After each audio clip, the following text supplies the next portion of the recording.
Olá, muito boa noite, bem-vindo ao programa DNA com gente que faz e acontece. Bem, o nosso convidado hoje é natural da cidade de Nanuque, interior de Minas Gerais. Vive desde a infância na capital mineira, onde construiu uma carreira profissional de sucesso.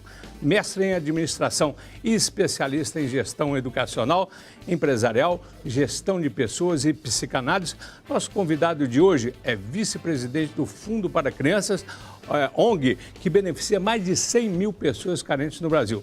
Além disso, é membro da diretoria da ACC Minas e atuou por mais de 20 anos como superintendente da Infraero, participando de projetos, construções e administração de diversos aeroportos no país, inclusive de Belo Horizonte. Há mais de 10 anos está à frente da Rede Batista de Educação, como CEO da instituição. Estamos recebendo o professor, instrutor e palestrante Valceni Braga. Boa noite, prazer tê-lo aqui, bem-vindo, né, à nossa Band Minas aqui. E você tem uma carreira aí bacana, um DNA aí que vem de quê? De me dizer aqui nos bastidores que vem do quê? Do exemplo de trabalho, de humildade, é por aí? Fala aqui para o nosso telespectador aqui, né? Boa noite, Paulo. Boa noite, telespectadores.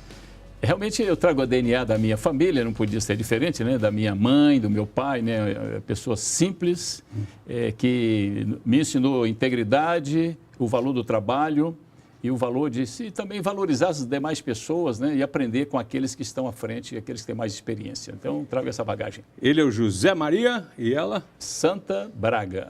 Santa já é falecida, né? Falecida, minha mãe é falecida já há 10 anos, né? Mas meu pai é vivo, está com saúde aos 88 anos, né? De Nanuque, sua terra natal? É, todos de Nanuque, minha terra natal, né? Onde eu vivi até a minha infância, até os 4, 5 anos de idade, quando eu vim para Belo Horizonte, acompanhando minha família, né? Que todos se mudaram para cá, né? E você estava me lembrando umas coisas assim que a nova geração não conhece mais, umas brincadeiras. Você morou primeiro na Esplanada, não foi isso? É.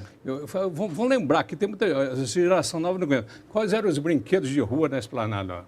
Eu morei um tempo no São Geraldo da Esplanada e os brinquedos eram aqueles muito gostosos, que eu me lembro hoje com muita alegria, que era andar de patinete, carrinho de rolimã, que a gente mesmo fazia, né? Jogar bolinha de gude, jogar finca, né? Esses brinquedos que hoje alguns ainda são praticados. Além da bicicleta que me contaram ali que você levou muito tombo ali, né? Levei tombo, né? Porque eu juntava um dinheiro com muita dificuldade e quando eu juntava uma certa quantidade, eu saía rapidinho para poder alugar uma bicicleta. Opa! E quando alugava já na época? Alugava. Tinha um aluguel, mas quando chegava lá só tinha aquelas bicicletas, às vezes já algumas com problema de freio e tal, mas eu estava com tanta vontade de andar de bicicleta que eu alugava assim mesmo, né? Mesmo. Emprestar para os irmãos, você é o mais velho de 7 irmãos, é isso? Eu sou o mais velho de mais 7 irmãos, somos 8, né? E isso me deu uma experiência toda especial, porque como meus pais são pessoas simples, né? Eu tive que ajudar um pouco na tomar conta dos demais irmãos ali, né? Então, isso me deu um know-how especial em lidar com equipes, né? E o primeiro emprego foi cedo, né? Foi com... o emprego formal foi aos 14 anos, né? Mas eu aos 12, 13, eu já vendia laranja, pirulito, ajudava aquele um pouco pirulito em casa. Que coloca naquela caixinha ali? Isso, eu vendia. Eu vendia. Tinha um suquinho também que você fazia, não tinha? Tinha. Dentro de um plástico, como chamava isso? Chup, né? Mas aos 14 eu arrumei meu primeiro emprego formal, né? Que foi a office boy, hoje conhece como aprendiz, né? No escritório de contabilidade. Porque a minha mãe, uma mulher de grande visão, já tinha me colocado num curso que na época era um sucesso total, que é um curso de datilografia, né? Então eu tinha datilografia. Na Olivetti, lei da vida. Olivetti e tal. Aí eu me habilitei a entrar no escritório de contabilidade, onde eu iniciei minha carreira. Bem, e ali, o dinheirinho que juntava ali, para que era ali? Além de alugar a bicicleta, emprestava para os irmãos também? Ajudava? Eu ajudava em casa, meus pais precisavam, né? Eu sou filho de uma família muito simples, meu pai era cabo da Polícia Militar, com 8 filhos, você imagina que a vida não era fácil, né? Não era fácil, não. E depois, na sequência aí, o emprego foi aos 16 anos, auxiliar de administração. Aí aos 15 para 16 eu fui promovido a auxiliar de administração e aos 16 anos eu passei num concurso para a Força Aérea, né? Onde meu sonho era ir para a Força Aérea. Isso com quantos anos? Desculpa que eu perdi. Olha ali. Com 16 anos, né? 16 ali eu anos. Estou já com 17 lá na Força Aérea, né? Estudei na escola de especialista de aeronáutica, né? E aos 19 anos eu já estava graduado na Força Aérea, especialista na área de eletrônica e telecomunicações e trabalhei na defesa aérea da Força Aérea. Isso fruto do esforço dos pais rígidos? Você falou que sua mãe era rígida, né? Minha mãe, sempre uma educadora, apesar de que era iletrada, né, minha mãe, mas ela era uma educadora de primeira hora, né? Trabalhou muito para... Trabalhou. De toda a família? Toda a família colocou a gente para estudar e fazia questão que a gente levantasse cedo para estudar. E eu fui para a Força Aérea, um sonho que Deus me concedeu realizar, né? E por meio da Força Aérea, que era um estudo gratuito, né? Essa formação gratuita, então me abriram as portas para eu realizar todos os meus sonhos aí para frente. Que começa com engenharia elétrica, não é isso? Começa depois que eu me formei na Força Aérea. Eu fui para o Rio de Janeiro, ali eu já prestei o meu vestibular e comecei a estudar, mas rapidamente eu fui transferido aqui para Belo Horizonte. E eu me formei, na verdade, na PUC Minas, né, na área da engenharia eletroeletrônica. Tá. Aqui, a Fantina, a nossa diretora, pontuou aqui, você se especializou em vários segmentos, mestre em administração, pós-graduação em gestão de pessoas, formação em psicanálise. Coisa de louco, né? E o que isso tudo agregou a você, a sua formação aí? Agregou muito, né? Eu tive, como eu disse, uma carreira, uma formação muito cartesiana, porque eu fui técnico, engenheiro e analista de sistemas depois, né? Mas isso, rapidamente, eu como engenheiro da área de engenharia de manutenção, tive que liderar equipes, né? Então, eu comecei a sentir a necessidade de me especializar na área para conhecer mais de gente, que esse é o problema do nosso mundo, né? A gente entende tudo, mas de gente a gente entende pouco. Então, eu senti a necessidade de conhecer mais de pessoas. Aí fui fazer um curso de gestão de pessoas, né? Na Fundação José Getúlio Vargas. De lá eu me empolguei um pouco com o ramo da psicologia, aí eu não queria fazer a psicologia, né, um curso mais demorado. Aí eu fui fazer uma formação em psicanálise, né, onde eu estudei alguns anos na sociedade. Ampliando para entender um pouquinho mais de pessoas. Né? E depois fiz outras especializações em áreas como gestão empresarial e outras similares. Eu li numa coluna ali do Tempo, chamada um tal de Paulo Navarro, por sinal a pergunta não era minha, até do meu primo Walter Navarro, que de aeronáutica entende um pouco, porque é de Barbacena, que tinha uma grande escola, que foi a preparatória de cadetes, não é isso? Em Barbacena, não é isso? Isso. Né? Tá. Mas a pergunta dele é, o que faz um homem voar mais alto do que dentro de um avião? A educação? É isso aí que é a mudança de... Exatamente. Depois de lidar na área de aviação e aeroportos, né, onde eu lidei muitos anos, por várias décadas, então eu recebi o convite para atuar na área de educação, mas na verdade eu já nas horas de folga eu já lidava como professor e docente em alguns cursos em Brasília Isso pós a Infraero, né? Eu dei uma pulada aqui, né? Durante a Infraero, né? Eu trabalhei em Brasília durante 2 períodos, o último foram 8 anos, né? Então lá eu lecionava à noite em 2 universidades, né? Nos cursos de superior de aviação civil, na área de liderança, gestão de pessoas, operação e administração aeroportuária, né? Então, eu sempre gostei da educação. Também na Infraero eu sempre fui instrutor e palestrante de diversos cursos. Eu sempre enxerguei a educação como uma forma de você desenvolver e preparar o ser humano para este mundo, né? Então, eu sempre tive um gosto especial, né, pela educação. Você passou até pela Pampulha, né? Eu me lembro que eu te conheci lá. Mas aí você, entre aspas, ter um mapeamento aí do céu e dar uma diretriz aí para o voo mais alto aí não é diferente de um lado de educação também, que você tem que ter. Você tem que ter as regras, você tem que ter os limites, não é isso? É verdade. Horizontes aí. Com certeza. Na verdade, eu sou um gestor educacional hoje e a gestão, os princípios da gestão, viu, Paulo, você aplica em vários setores. Os princípios são os mesmos, né? É você valorizar o que quer o cliente, né? É você tomar cuidado com o processo, é você ter um negócio equilibrado e procurar sempre estar ajustando continuamente o seu processo para que ele ofereça cada vez mais valor para os clientes, né? E esse é o objetivo, então, também da educação, que a educação tem que focar cada vez mais, por exemplo, na aprendizagem do estudante, não somente no ensino. Porque, às vezes as escolas estão muito preocupadas com o ensino, mas a visão final... ser num todo, né? É o todo, né? Eu vou chegar no Colégio Batista, mas pegando uma deixa, antecipando aqui, no momento que o atual presidente ele chama atenção para isso, não vou entrar no mérito se é certo ou errado, que é? Mas o próprio, entre aspas, chamamento já é uma necessidade de rever alguns critérios da educação? Com certeza. A educação está passando por grandes transformações, não só no Brasil, mas no mundo todo, né? Visto que a tecnologia ela traz luz sobre o processo educacional. Né?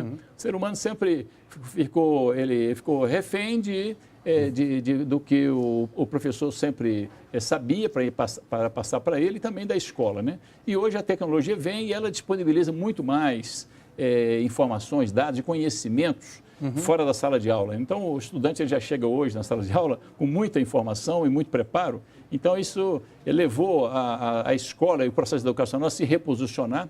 E hoje nós estamos assistindo aí uma mexida geral, as escolas todas, os professores. O processo educacional está sendo revisto, e não só no Brasil, mas no mundo inteiro. E você, como CEO atual do Colégio Batista, são quantos anos já à frente? 11 anos. 11 anos. Qual que é o norte exatamente do Colégio Batista? É o ser num todo? Passa por isso também, a educação? Isso. O Colégio Batista ele tem uma proposta educacional focada na educação integral. E a gente entende que a educação integral, a gente trata ela em 4 dimensões: a dimensão cognitiva, a dimensão socioemocional, a dimensão física e a dimensão espiritual. Então, a gente aborda essas 4 dimensões e nós ajudamos o nosso aluno, o estudante, a se preparar para a vida.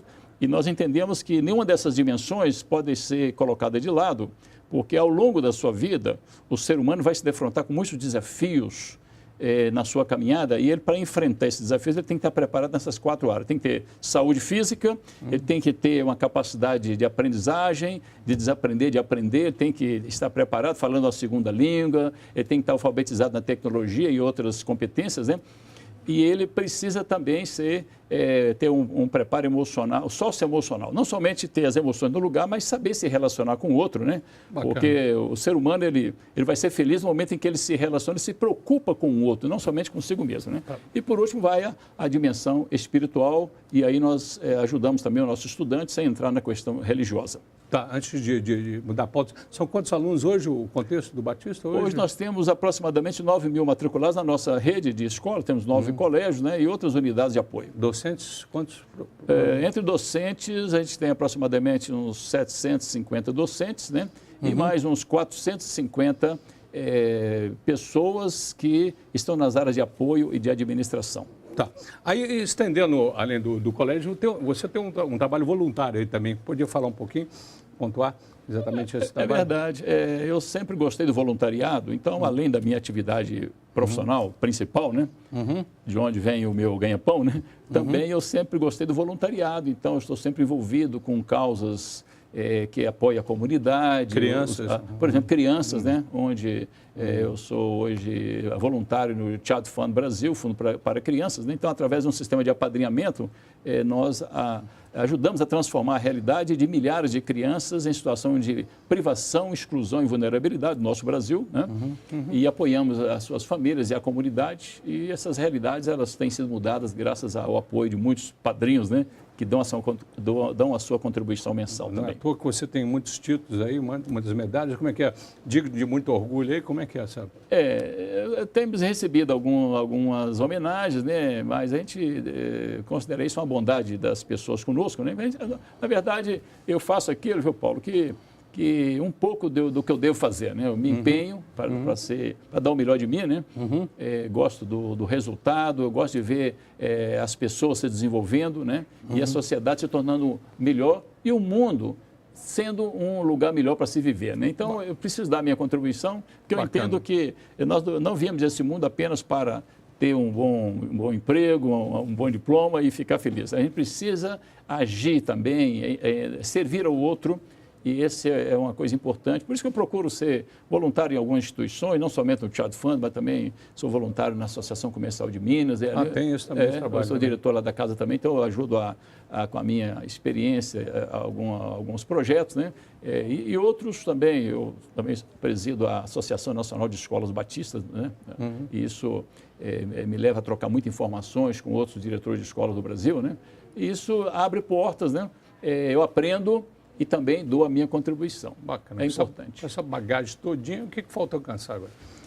Olha, a gente precisa continuar trabalhando e se desenvolvendo, né? Na verdade, eu preciso aprender muitas coisas. Por exemplo, viu, Paulo, temos aí diante de nós hoje a realidade da tecnologia, a indústria 4.0, a inteligência artificial. O mundo nosso está sendo transformado, os setores todos da economia, inclusive a educação está sendo impactada, né? Então, eu estou procurando estar atualizado nessas áreas para poder dar minha contribuição para outras pessoas que não estão tão antenadas, né? E primeiro é garantir que a minha escola esteja contextualizada. Por quê? O que é que eu penso? Se eu, como pessoa física e como profissional, se eu tenho um desafio de entender como é que vai ser esse mundo do ano 2030, 2050, para eu estar lá contextualizado e sendo relevante ainda, né? Imagina eu como profissional, né? Porque eu tenho famílias que pagam a minha equipe para tomar pelas mãos uma criança e levar para esse cenário do ano 2030, né? E 2050. Né? Então, a gente precisa ter muita responsabilidade, entender esses cenários, procurar conversar um pouco com os futuristas, com as pessoas de tecnologia, para poder entender que ondas são essas que estão vindo sobre o nosso tempo. Bacana, bacana. Bem, vivendo e aprendendo. Vou chamar um intervalo comercial e a gente continua com essa aula no próximo bloco do programa. Ok.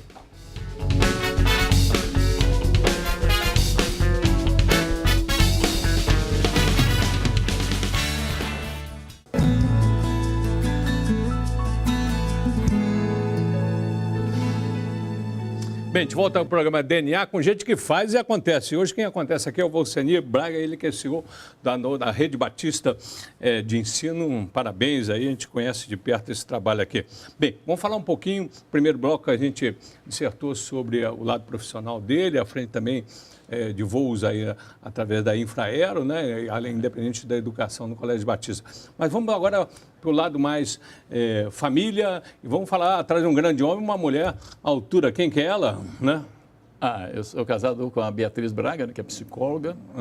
E aqui, ó. Tá ali, né? Então ali no... Aí é um voo nas nuvens, aí não é um voo nas nuvens, aqui é um voo literalmente. Onde vocês estão aqui? Ali, né? Lá no Chile, no Vale do Nevado, né? Bacana, bacana. Um local bastante frio. Né? Tem filhos? Eu tenho 2 filhos. 2 filhos? Eu tenho 2 filhos. Quem são eles? O Daniel Braga, né? Que é pastor batista, já me deu um netinho, o Gustavo, né? Quantos anos? 7 aninhos, 7 aninhos. Gustavo. E o outro? O outro é o Davi Braga, né? Aqui, ó. Está aí, né? Esse daí do meio ali é o Davi Braga, que ele é headhunter, né? Tem uma empresa aí que é a Private Talent. Você é bom pai? Já perguntou os filhos? Eu acho que eu sou, porque eles me elogiam bastante. Né? Bom avô, pai avô, como é que é isso? Eu procuro cumprir minha tarefa e não ser bonzinho, né? Nem um avô bonzinho, nem um pai bonzinho, eu nunca me preocupei em ser, mas eu procurei ser um pai e um avô eficiente, né? É claro que isso tem que ter muito afeto, né? Para o ser humano. Tem receita? Tem receita, você? Você tem que ser leve, né? A gente que, como pai, como avô, precisa ser leve, né? Saber que a vida acontece independente das nossas tensões e pressões, né? Então, e Deus sempre me abençoou de tal forma que eu sempre tive a família abençoada e a minha vida... Você é muito família, sempre? Bastante, eu sou família. Meus irmãos todos a gente tem uma ótima relação. Opa! Aí a família? A família, a maioria aí são irmãos e sobrinhos, tá? Todos aí. Então, família grande, então. É grande, tá? Aí todos os irmãos estão ali, né? A família, eu agradeço muito a Deus pela família que eu tenho, né? E o que eu sou, na verdade, eu devo a essa relação com a minha família, a partir da minha mãe, meu pai, meus irmãos, né? Hoje isso falta muito, não falta, não? Né? Hoje falta, muitos não valorizam essa relação, às vezes procura valorizar mais a relação do Facebook do que a da família. Mas a gente precisa vencer essas dificuldades, né, que existem, dificuldade na família, ser tolerante uns com os outros, né, e saber que é o que vale a pena. É um laboratório, você vê a família como um primeiro laboratório, independente da vida, do contexto social num todo, o que é? Treinamento mesmo? Com certeza que a família é um laboratório, é um campo de treinamento para o ser humano. No momento que você tira o ser humano da família, ele fica em grande dificuldade, daí ele vai ser... Mas as dificuldades da família são treinamento? É treinamento total. Aliás, o seu desenvolvimento. Aliás, eu penso que a família, ao núcleo, ao gerar algumas dificuldades, isso é uma coisa boa para a gente, porque você vai tendo que vencer aquela dificuldade, e você se prepara para a vida, né? Quando você está sozinho, né? Porque se você não ganha essa envergadura em casa, na família... Micro e macro. Né? Onde você tem as pessoas que te amam e são tolerantes com você, se você não aproveita para vivenciar esses problemas ali e se preparar, depois como é que você vai vencer desafios diante de pessoas estranhas que não vão ter a mesma Você falou uma palavra complacência. Tolerância, né? Que falta muito. Tolerância é a chave, né? É a tolerância e saber que nada é perfeito, ninguém é perfeito, né? E o seu irmão vai falhar com você, seu filho, sua esposa vai falhar. Tem que transmutar, é alquimia aí. Exatamente, e você precisa ser tolerante, assim como eles são com você. E essa vida de tolerância e amor mútuo, isso promove, Paulo, um crescimento extraordinário. É só você vencer. Se você não vencer isso aí, não adianta você achar que vai vencer depois, lá na frente, porque você vai estar em condições muito mais exigentes do que na família. Hobbies. Qual que é o seu hobby? Meu hobby, eu gosto muito de... Apesar que eu tenho feito isso pouco, né? Gosto muito de caminhar, correr, jogar bola. Eu sempre tive como hobby, mas não estou jogando mais. Mas né? não está fazendo nada? Não, então, claro. Gosto de passear, viajar. Meu hobby principal hoje que eu pratico bem é viajar. Né? Viajar. E qual o lugar, o país ou o estado que você mais... mais gostou, independente de carimbar diversas vezes o passaporte? No Brasil, eu gosto mais da região, tanto sul como nordeste, né? Eu aprecio bastante, né? A praias do Nordeste, aqueles campos verdes do Sul, né? Eu gosto muito, né? A cultura também do Sul do Brasil, né? E para países fora, eu gosto muito da Europa, ali, da região ali, daquela parte mais antiga ali, né? França, Alemanha também, gosto também de Portugal, Itália. Tem algum país que você não foi? Eu pretendo explorar um pouco mais a Ásia, que eu conheço pouco, né? Eu conheço um pouco do Japão. Os tigres aí. E da China muito rapidamente. Eu quero voltar para conhecer um pouco, porque é uma cultura diferente da nossa, e nós precisamos valorizar isso, ou seja, buscar nessas culturas ensinamentos que nós não conhecemos, né? Muitas vezes nós queremos ir só visitar a América do Norte, mas também na Europa e Ásia tem muita aprendizagem, culturas riquíssimas ali, né? E que nos ensina, né? Por exemplo, você vai no Japão, o Japão é uma riqueza de cultura, né? Que a gente aprende. Eu fui lá uma vez, mas fiquei uma aula, né? Impressionado com o que eu aprendi ali. E o prato preferido do você? Uma boa macarronada, né? Macarronada? mas no DNA tem italiano aí também, não? Talvez um pouquinho, porque eu adoro uma massa, viu?